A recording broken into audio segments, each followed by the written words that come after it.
In every way, in every level, Kamala Harris is not fit to serve as president and commander-in-chief.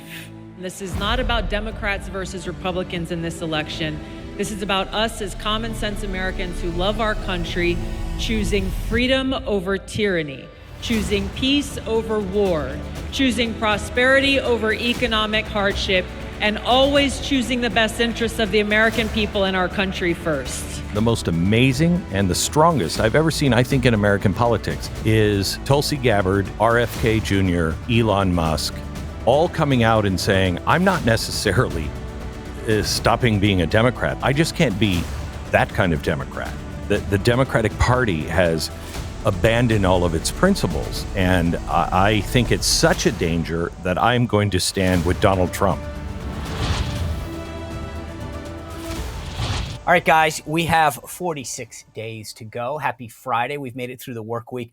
Glenn Beck is here, and he never disappoints, does he? So this is going to be a great episode. This is really the final stretch. The blue wall is going to be what we pay a lot of attention to. I appreciate all the feedback on the road to 270. A lot of great comments. We will continue to do this on a much more regular basis. I think we're going to try to start doing this weekly. So if you have ideas and thoughts, let me know. We've had some people go to my Substack, SeanSpicer.com. Send me, if you have an idea, if you have a better road to 270, or you have thoughts about a particular state or angles, let me know. I'll highlight them. I want to hear what you think. Am I missing something? Am I getting it wrong? Do you have an angle that's not getting covered? I want to know that. By the way, any hopes for a second debate, though, I think at this point are pretty gone. And so we're locked in, and we're looking at these issues. I wonder, by the way, I tweeted this out the other day. Can you imagine what an October surprise has to be these days? The bar is so high after 2 assassination attempts, a guy getting pushed out of the way. I mean, this is going to be real interesting. By the way, fallout from the debate. Dems in the media thought that she won this big and it was going to be huge, but interesting. New Gallup poll out showing that Trump's favorability is now up to 46 and Harris is down to 44. Independents rate Trump better than Harris. 44-35, huge delta there. That's important. And I'm just telling you, this is unbelievable. They thought she crushed him and it was going to matter, but I think actually issues matter. Can you believe that? We're going to talk to James Blair next week, the political director of the Trump campaign. Don't want to miss that. Tuesday is the day, so make sure that you're hitting that notification button. All right, Glenn Beck coming up in just a minute. I want to tell you about, I've always had trouble falling asleep. I think I've told you this before. I've started taking Beam Stream Powder every night. I take a scoop of this about 30 minutes before I go to bed. I put it in water, 30 seconds in the microwave. This is the cinnamon cocoa flavor. Unbelievable. There's a brownie one. I think they actually have some others, but I've only tried those 2. They're both like amazing. Like you would drink them all day long if it didn't put you to sleep. I seriously recommend if you're going to take this, be ready to go to bed within 30 minutes because that's how quick it puts you out. It has all the stuff. I used to take magnesium. I took melatonin. It's got all of it in one powder. It's got the magnesium. It's got the theanine, the reishi, the apigenin, all of it in one delicious powder. Athletes, high-level business professionals are loving Dream Powder because it works. You fall asleep, you stay asleep. I love this thing. If you want to try Beam's best-selling Dream Powder, you can get up to 40% off for a limited time when you go to shopbeam.com/Spicer. Use code Spicer. Shopbeam.com/Spicer. Code word Spicer. You will not regret this. Trust me when I'm telling you this. Try Beam Stream Powder. I miss it every once in a while. I got to admit that, and I can tell the next morning. If you don't take it, you'll know the difference. That's how good this stuff is. Shopbeam.com/Spicer. All right. We never see this side of Donald Trump, and I want to show it to you because this is the side I've always wanted people to see. There was a kid that got a letter from him on his birthday the other day and went nuts. It went viral. When he was in New York, Donald Trump, he went and stopped and brought this kid over to the rally and gave him I'll let you see this. Check out the video. I'm supposed to be on that stage, but that doesn't matter. Because I got you the best president you'll ever have. This is the best president you'll ever have. How are you, Bob? Hi, Mom. Okay, honey, this is yours. And in there is real good stuff. Okay? So beautiful. Thank you. See, look at that. Look at these great photographers. And we're going to have that picture of our life, okay? You and I. Is he going to come out and watch me? Of course. Because I left the stage in order to come and say hello to him. Especially you are. Isn't that cool? Donald Trump doesn't have to do that. He gives the kid a birthday present, and this is the side that I always wish people could see. Like, goes out of his way to do this. It's not going to get seen or covered by the national media. I'm just telling you, that's a class act, my friends. By the way, big issue that come up. Kamala went nuts the other day on mass deportations. Let's take a listen. Now they have pledged to carry out the largest deportation, a mass deportation in American history. Imagine what that would look like and what that would be. I'm Donald Trump, and I approve this message. Well, here's the problem with Kamala. She's missing the boat on this. A brand new poll came out, and it shows that the majority of Americans support mass deportation of undocumented immigrants. 54% of respondents say they strongly or somewhat support the policy of mass deportation, including 86% of Republicans, 58% of independents, and 25% of Democrats. Uh-oh, you might want to rethink that talking point, Kamala. Because I guess what? I think this has gotten to be such a big issue, and this is why I wish Trump would speak to it more, that this issue, mass deportations, 10 years ago, people would have gone nuts about this. They're now like, yeah, let's go. Let's make this thing happen for a reason. And this is why, again, I know I sound like a broken record and a lot of other people stay on the issues. That's what matters. These issues, this immigration issue, it's horrible. I don't want to sound callous about this, but it's a winner. This is what's going to turn the page for so many people. I know. Anyway, I'm telling you, it's a huge winner. The mass majority of Americans don't just support a strong border. They want mass immigration. And she's like, how will this work? Well, guess what? No one really cares. They're just tired of it. Stop the border, number one. Stop, letting people flow into our country illegally. We'll get them out. They're come here because there's a magnet. We tell them that we're going to give them all sorts of free stuff. Guess what? They're going to come. So that's the first thing we got to stop. All right. Glenn Beck is coming up in just a second. Before Glenn joins, though, I want to tell you about something. Democrats, we've said this before, when they're in charge, they do bad things. Last time they got all this money, they hired 50,000 IRS agents, 50,000. They're now in Washington. They're not sitting around looking for something to do. They're coming after us. They're issuing what they call pay up notices. That means if you owe $5,000, $50,000, $5 million, personal business, they don't really care. They're coming with the full backing of the federal government, all the resources to go through your records to figure out what they can get out of you. And so if you get a call from the IRS, a letter, a knock on your door, don't go it alone. Do not go it alone. Get help. I think the best in the business are the folks at Tax Network USA. You can reach out to them at tnusa.com/Sean Spicer. You got to use the full name on this one, tnusa.com/Sean Spicer. They have managed to get over $1 billion, $1 billion for their clients. These guys know what they're doing. If you get a call from the IRS, do not go it alone. Reach out to the folks at Tax Network USA, tnusa.com/Sean Spicer. All right, without further ado and without further interruption, my friend, Glenn Beck. Glenn Beck, always great to see you. Thanks for joining us. You bet. Good to see you. I had an idea that I wanted to kind of explore with you. You had this really interesting conversation with Tulsi Gabbard, and I enjoyed your conversation with her, but it got me thinking about endorsements. And the left loves to talk about celebrity endorsements, obviously Oprah and Taylor Swift being the most prominent now. But I started to think about this, that I know everyone gets excited because she's got this big name, Oprah Winfrey, Taylor Swift.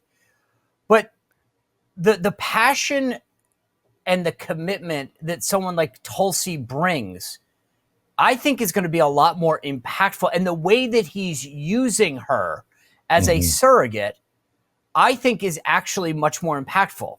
Do you agree? I think the most impactful thing I have seen in American politics, I can't say impactful because I don't know if it's going to work, but I think the most important thing I've ever seen, the most amazing and the strongest I've ever seen, I think, in American politics is Tulsi Gabbard, RFK Jr., Elon Musk, Alan Dershowitz, all coming out and saying, I'm not necessarily stopping being a Democrat. I just can't be that kind of Democrat. The Democratic Party has abandon all of its principles. And I think it's such a danger that I'm going to stand with Donald Trump.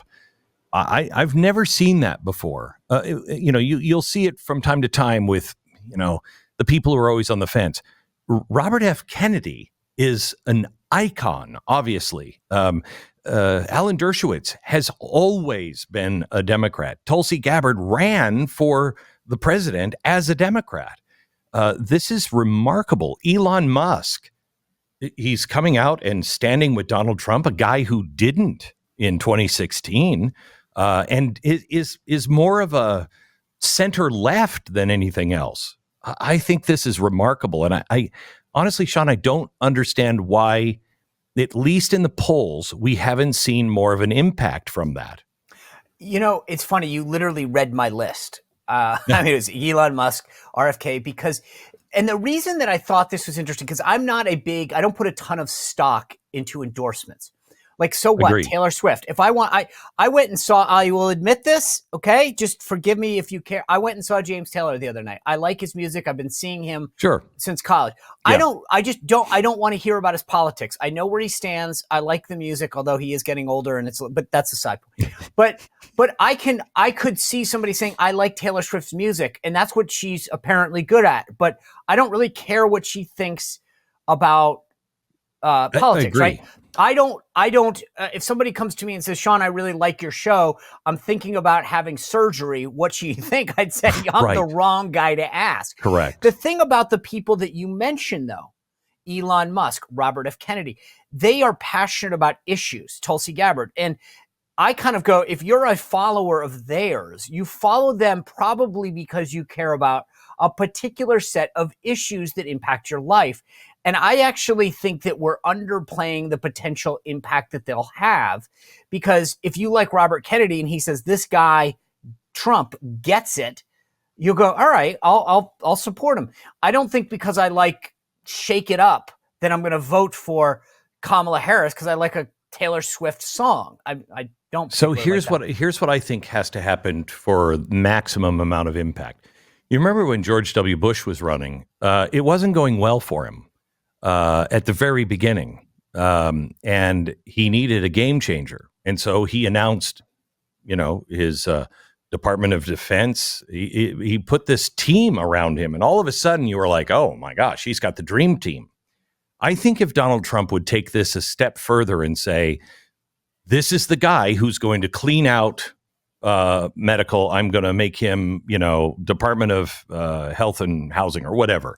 I'm going to, RFK, I'm going to put him in charge of intelligence and clean house. I'm going to take Elon Musk and I'm going to put him at whatever. If he actually announced a team using these people, I'm putting as our Secretary of Defense, Tulsi Gabbard, I think it would cement in their mind, oh, this is not just an endorsement. This is a team going in with Donald Trump that's going to change the world. I think that's the step I think that's missing here that George W. Bush took in 2000 that made all the difference for him. You're saying that now. I think about him announcing those judges during the 2016 race, and he was like, listen, here's my list. You don't believe me? Here's the list of the people. If you like them, this is what you'll get. And I think you're on to something. So let's play this out for a second.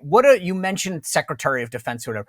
What do you think the positions or the people are that would be most impactful to get people right now to say, okay, I'm buying into a team, not just one player?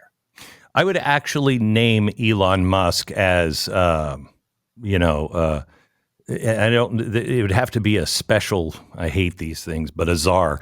It'd have to be something that you name, and he is in charge of going through, and he's starting right now so we can hit the ground running. He is finding how we can weed this out effectively and make the government more responsive to people. Name it.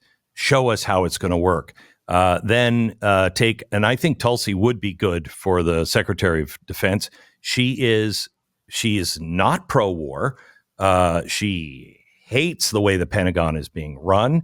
I'll tell you, we wouldn't have gone to Afghanistan pull out of Afghanistan like we did with her as Secretary of Defense. I think she should have that. Robert Kennedy, I'm not sure, because he is so good on COVID and the pharmaceutical companies and health. He and it's weird because I'm changing my feelings about some of the things he's saying as I'm doing more research. I'm not sure if he should go there or if he should go to Intel, because if there's one family and one guy in that family that has a thing against the intelligence agencies and their collusion and everything else, it would be Robert F. Kennedy.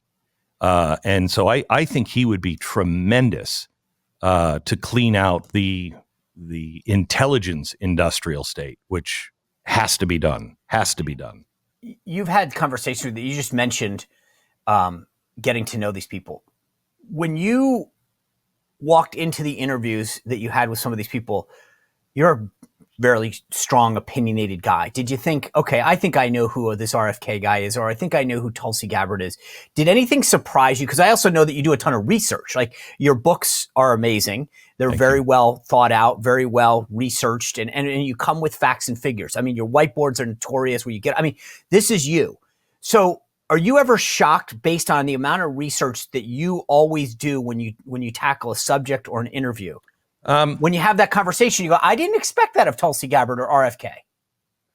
One just happened this week. I was talking to Shanahan, vice presidential candidate under Bobby Kennedy.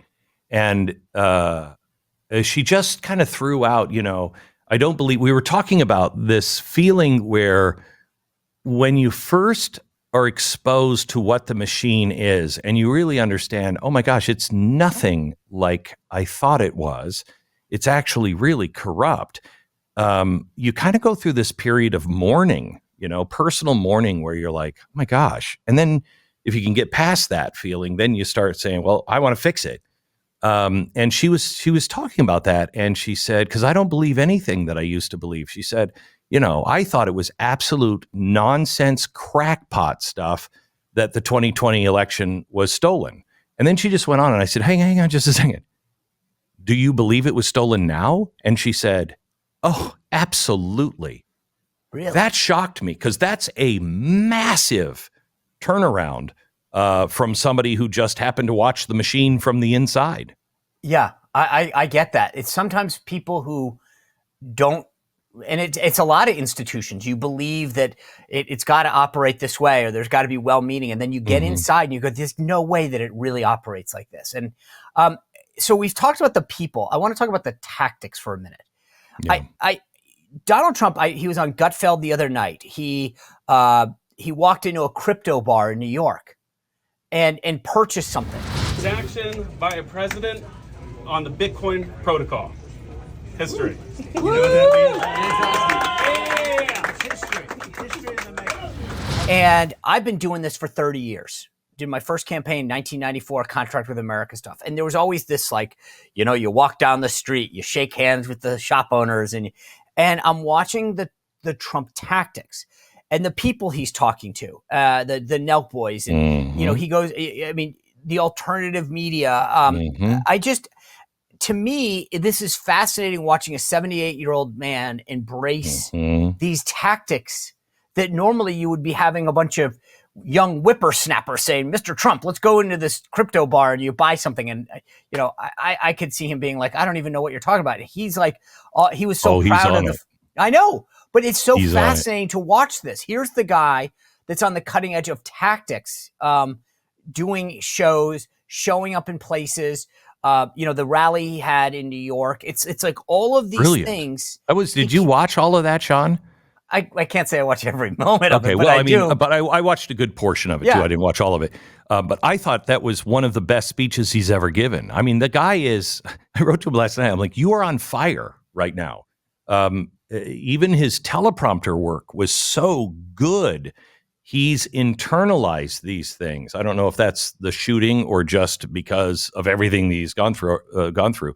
But he was just so strong in that. He amazes me. And I don't know I don't know who came up with, hey, let's do alternative media here.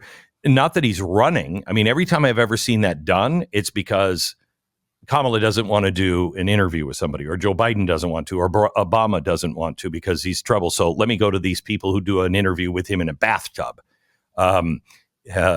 This is not running from it. This is embracing. And it shocks me every time I hear him speak or if I'm with him. He has a handle on all of this stuff. He's probably the, I hate to say it this way, but the hippest, coolest, 78-year-old I've ever met. And his command of the knowledge of everything that is going on currently is truly remarkable for a guy who is as busy as he is. But I agree with you, Sean. I think his tactics now of going alternative, he reminds me of Bill Clinton. You remember when Bill Clinton played the saxophone and went on Arsenio Hall and everybody was like, what the hell is this? It worked. And while we don't have a mass audience anymore, he is hitting these audiences in the right way. And he changes, not that he changes, you know him. He doesn't change. He shows a different side of himself, which has not been seen by most people.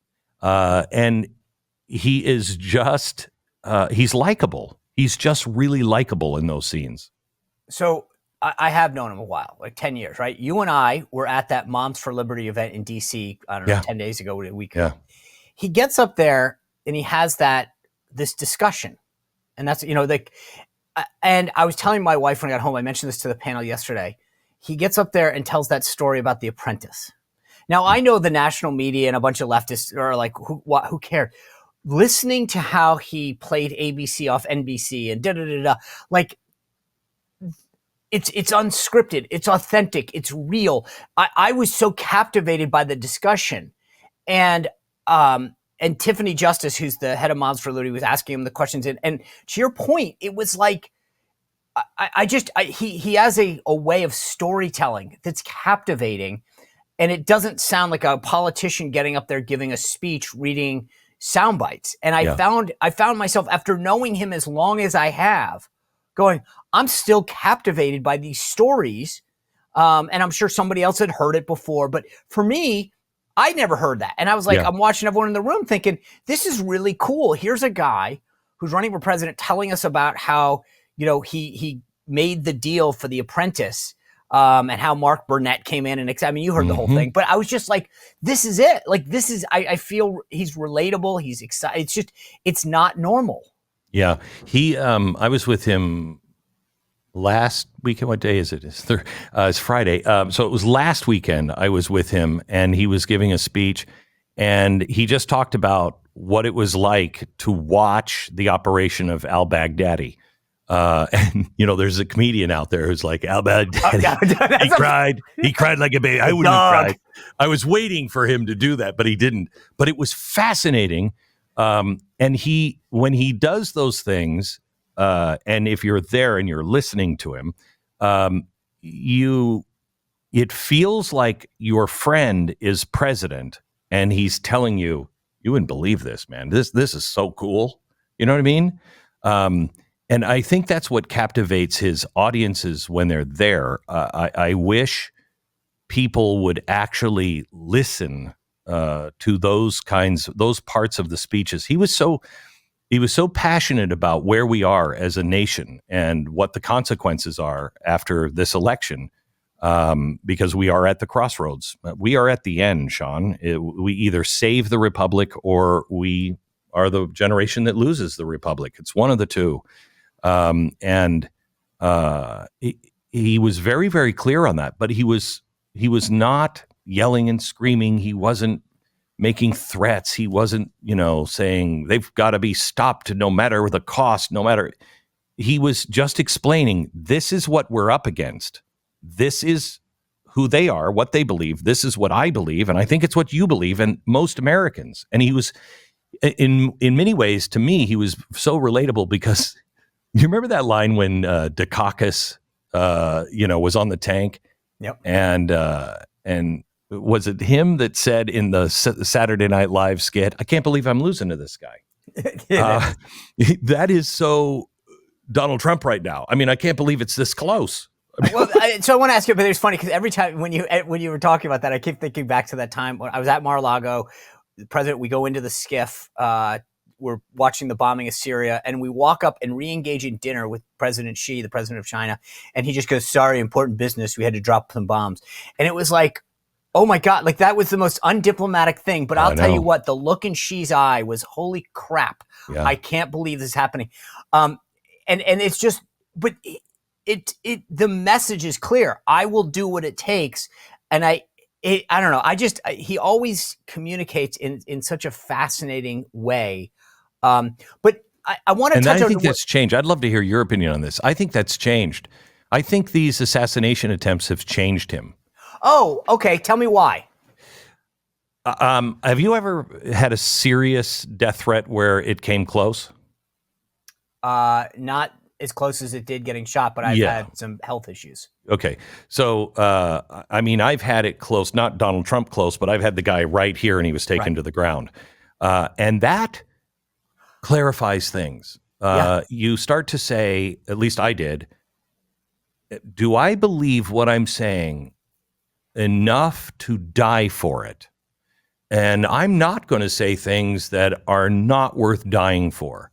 And I think that this really clarified in his mind that I could die for this. Is this really? Is this just about me, the presidency, or is this really about the principles and the people? And I think it has been for him the whole time. But I just think it clarified on these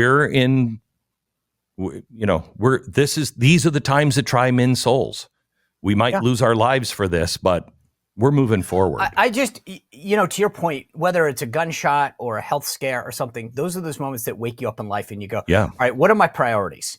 And where do I want to spend my time? Because it's the one thing that we can't get back. And that I agree with you. It's sort of like his answer, instead of saying, I'd rather be with the kids and the grandkids, I'd rather do this than that. He's saying, I still feel committed to saving this country. And I think that speaks volumes, because I've said this to folks before, like, I don't know what I would answer in a lot of these circumstances. Like, it would scare the heck out of me and say, hey, I appreciate this. I'm going to have to let it go over to somebody else. Maybe it's a real, as they say, come to Jesus moment where you say, what am I doing here?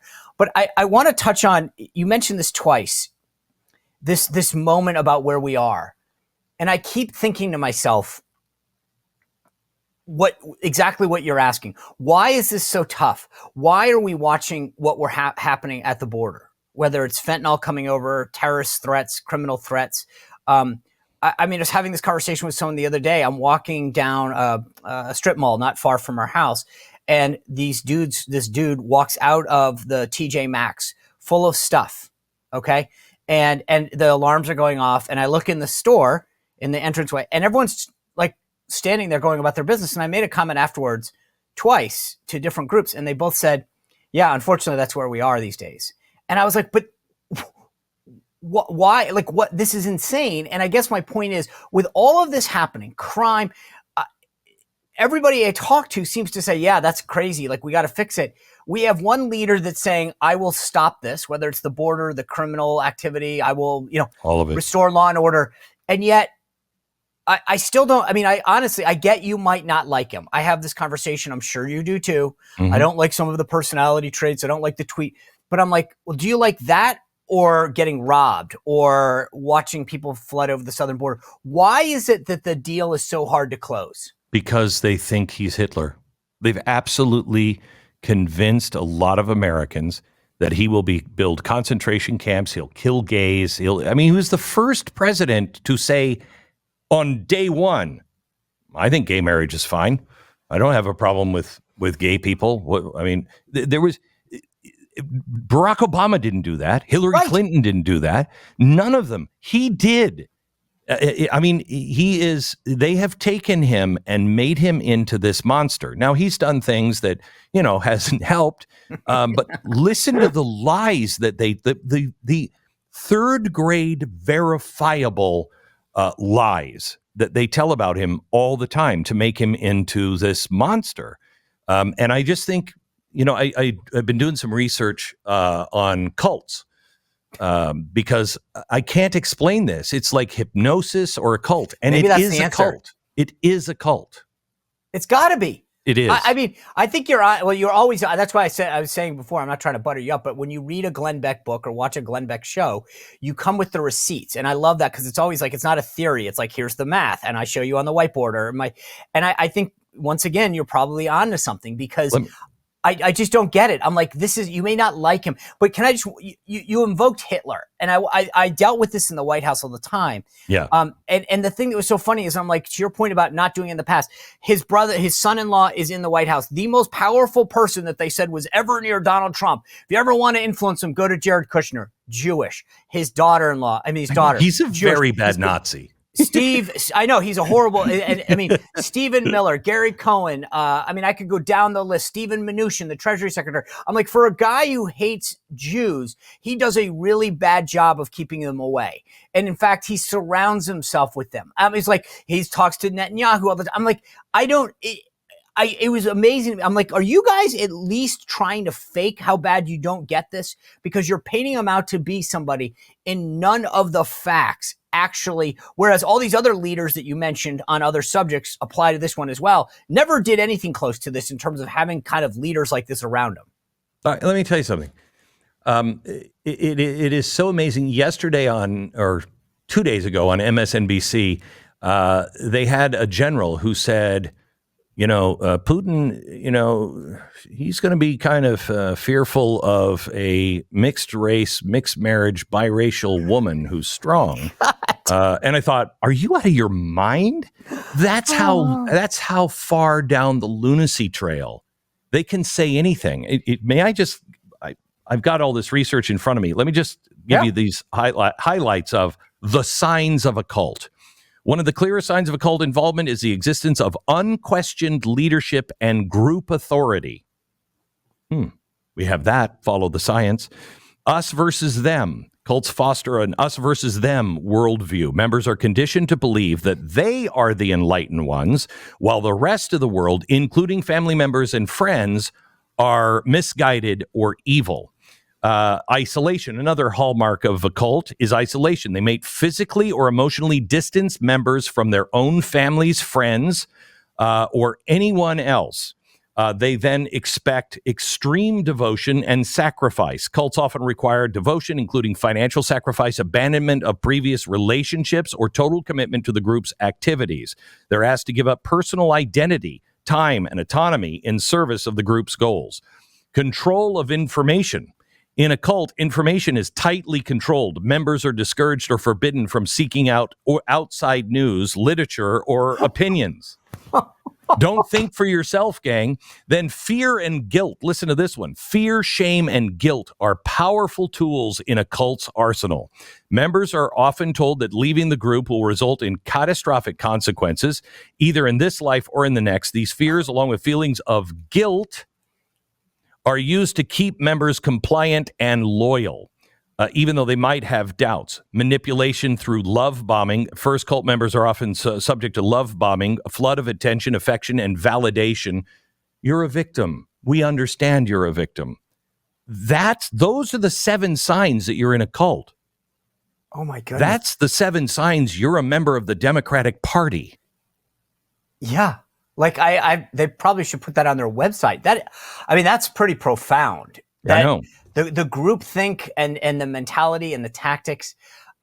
It's funny because let me just ask you, do you think, like I read this Axios piece the other day where it said Kamala Harris, who during her infancy of her political career was a strong progressive advocate of immigrants coming to this country, blah, blah, blah. And now has transformed into a strong border hawk, their words.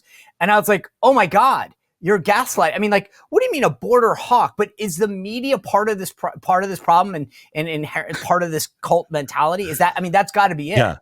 We have to stop calling it the media or mainstream media. It is agree. now a state operation or a state operative.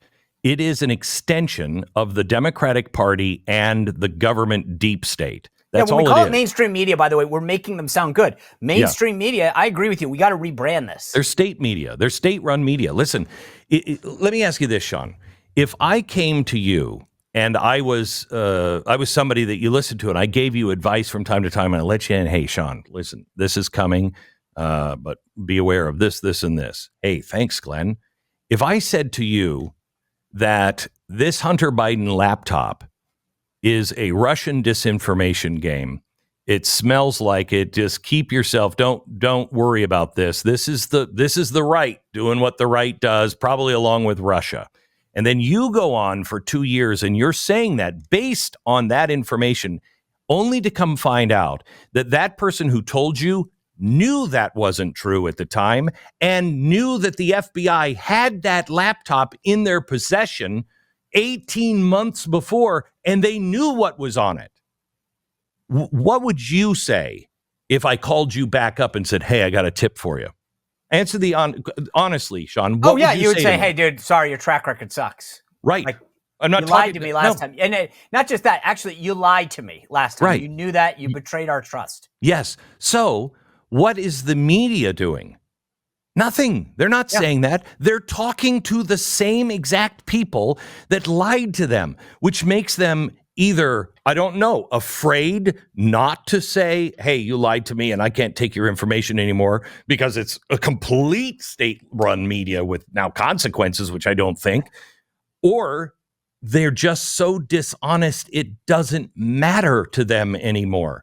They're just in it. So when you say, are they responsible? Yeah, they are absolutely responsible. I didn't agree with Donald Trump when he said, maybe we should take their license away. Well, they don't have a license. Some of the broadcast companies do. But I have to tell you, the American people have got to reject these people. I don't know why you're watching them anymore. How many times we have, for the first time since the 80s, we have the possibility of an actual nuclear war. And for 2 years, the guy who's bringing us closer and closer to that brink and not stopping yet, nor will she, we were told that he was capable and competent. He clearly wasn't. She lied to you the day after the debate and all the way until he retired. And that's when she decided to say something. Our country was in danger. And she lied to you over and over for 3 solid years. Does that not account for something? Yeah. Because your children were at stake. It's funny that as you talk, I think that's why you're good at what you do. And I'm watching the Today Show the other day about this whole issue in Israel. And I don't want to go down a rabbit hole on this, but it was just, I wanted to show you how great you are at what you do, because I'm watching that Today Show says, to bring in more insight on this whole thing that happened in Israel, or the pagers with Iran. Yeah. We're going to bring in John Brennan. And I'm like, wait, the guy who lied to us last time, now he's credible on this, same thing. But I want to ask you one more question, because I know our time is short. I asked this to the panel yesterday, and as I did it, I said, Glenn Beck's the right guy to ask this. What issue are we not talking about? I feel like there's issues. I said it yesterday. I'll just tell you because I said it on the show yesterday. I don't think we're talking about China enough. I don't think we're talking about debt enough. And I think less important, but more of a political winning issue, is this whole idea of social media and phones in schools that has been so successful, like education, like Glenn Youngkin did really well in Virginia. And I feel like that could be a winning issue for Trump. But what is it that you think we're not talking about right now that drives you nuts that it's not getting the attention that you talk about? Well, there's two ways I could take this. What is important that we're not talking about, but is just really important and may not move a voter? Or what are we not talking about that is centered on moving voters? You give me one of each if you want. It's your. I'd love how close we are to the singularity, how close we are to absolute revolutionary technology. AI is revolutionary. It is from the Enlightenment to about the invention of the iPhone, all of that progress is going to happen, good or bad, between now and 2030. That's what we're facing. Yes. And nobody's talking about it. Nobody's prepared for it. It's a completely different world. The elites know it, and they're already starting to wrangle. And I'm not comfortable with anybody having their thumb on this technology. That's one thing that we're not talking about that we should be, that we will regret, our grandchildren will regret that we didn't talk about this. The thing that we're not talking about, I think, is to me, the two knockout punches are the economy and crime in our cities. This, the fact that they have already paid for those hotels and paid for the food services and paid for the flights through the American Rescue or whatever, that first bill that they passed. There's so many of those. The first one that they passed, all of that money was earmarked at that time for what they're doing now. They're using all of that money, all that COVID money. It was all specially arranged so NGOs could get their hands on it and do exactly what they're doing. They weren't surprised by this. This isn't a bug in the system. This is a feature. And if you like crime, if you like the fact that you will own nothing, and it's all being given away to other people, you're on hook for it, but not the veterans. The veterans, they're not getting anything. There was not a dime or a piece of bread or a crumb or an extra vial of medicine in the cupboard for the veterans. But we will spend hundreds of millions of dollars on this. It's an absolute crime that will destroy each of our cities and each of our homes. I don't know how. I know. By the way, any other time you would win just on the examples of what's happening every day to people. Yeah, I will say this: the AI one, think is brilliant. I don't think we fully appreciate, especially those of us on the right, what's about to come. We think this Alexa thing about which candidate is going to win is a big deal. I agree with you. Like I read in because I've been studying this stuff since the 90s, and I read in probably 97 a fascinating article on the loss of free will. And I thought, what the hell does that mean? And we're experiencing it now. We are at the threshold now where you will no longer know. You will think I came up with this, but you didn't. You were manipulated to feel that way, to drive you to that. That's what's so frightening about 27%, Sean, 20%, 27%, and 35% of Democrats now think the country would be better off if Donald Trump would have been killed. Oh, my God. Excuse me? 27% of the total population, 35% of Democrats believe that would be better. If you have that kind of thinking and you have AI, I could say today, not 5 years from now, today, if I was in charge of AI and I had access to everything that social media has, which our government does, I could say, Sean, give me a list of all of the people that have psychotic episodes, that are maybe on medication, that lean against Trump, that have access to guns. Boom. As fast as you could type it in, I'd have 100 names in one area. And then I could say, all right, target these people and move them towards violence that they feel that they have to kill. That is happening. That is happening. At least it is 100% available to anyone who would want to take that in a government position. I'm not saying that is what they're doing, but at some point, that is what they're going to do. Because I asked somebody once, I said, what president, we need a president to go in and shut this down. And he said, Glenn, what president is going to do that? Because they're going to be told every country in the world has this technology. China is doing it to our citizens right now. You want to close that window? We should talk. We should talk. All right. Well, that's an unfortunate but real honest way to end this. Glenn Beck, always appreciate your time, your insight. And I'm just telling you, I don't know if you want to admit this now, but I sense the next Glenn book coming out on cults. I'm just telling people. It's actually kind of close. It's on propaganda. Oh, okay. Yeah. See, I knew I got, when you get that passionate about something, I've seen this before. And so anyway, always thank you so much for your time. You've been so generous and thanks for everything that you've done in the world of independent media. It is always good to see you. It's not just called The Blaze. You blazed a trail for so many of us. So thank you for that. God bless you. Thanks, Sean. All right, guys, before we end the show, real quick, I want to show you, I'm always love the little press secretary angle. One last little clip to go into your weekend because I don't want to end on a heavy note. This is a little exchange that Peter Doocy had with Corinne Jean-Pierre. Let's take a look. 2 days since somebody allegedly tried to kill Donald Trump again. And you're here at the podium in the White House briefing room calling him a threat. How many more assassination attempts on Donald Trump until the president and the vice president and you pick a different word to describe Trump other than threat?